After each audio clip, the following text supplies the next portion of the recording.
ప్రియమైన సహోదరి సహోదరులారా, మీకు శుభవార్త.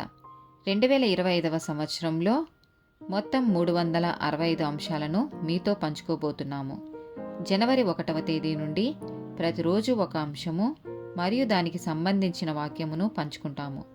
దయచేసి ఆ వాక్యములను వినండి, ధ్యానించండి మరియు ఆశీర్వదించబడండి. దయచేసి సబ్స్క్రైబ్ చేయండి మరియు మీ స్నేహితులతో పంచుకోండి. ధన్యవాదాలు.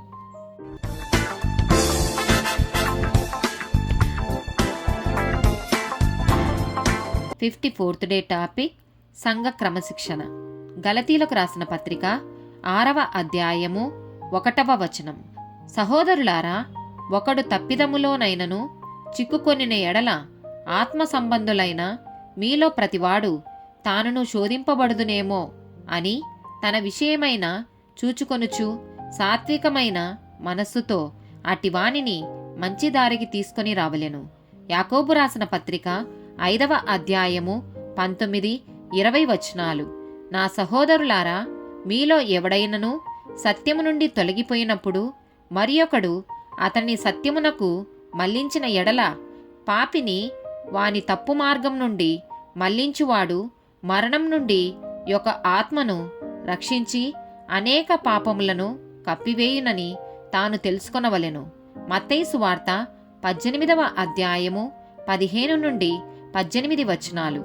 మరియు నీ సహోదరుడు నీ ఎడల తప్పిదము చేసిన ఎడల నీవు పోయి నీవును అతడును ఒంటరిగానున్నప్పుడు అతన్ని గద్దించుము. అతడు నీ మాట వినిన ఎడల నీ సహోదరుని సంపాదించుకుంటివి. అతడు వినని ఎడల 2-3 సాక్షుల నోట ప్రతి మాట స్థిరపరచబడినట్లు నీవు ఒకరిద్దరిని వెంట పెట్టుకొని అతని యొద్దకు పొమ్ము. అతడు వారి మాటయు వినని ఎడల ఆ సంగతి సంఘమునకు తెలియజెప్పుము. అతడు సంఘపు మాటయు వినని ఎడల అతనిని నీకు అన్యునిగాను సుంకరిగాను ఎంచుకొనుము. భూమి మీద మీరు వేటిని బంధింతురో అవి పరలోకమందును బంధింపబడును. భూమి మీద మీరు వేటిని విప్పుదురో అవి పరలోకమందును విప్పబడునని మీతో నిశ్చయముగా చెప్పుచున్నాను. 1 కొరింథీయులకు రాసిన పత్రిక 5వ అధ్యాయము 5-11-13 వచనాలు. నా ఆత్మయు మన ప్రభువైన యేసుక్రీస్తు బలముతో కూడి వచ్చినప్పుడు అట్టివానిని సాతానునకు అప్పగింపవలెను.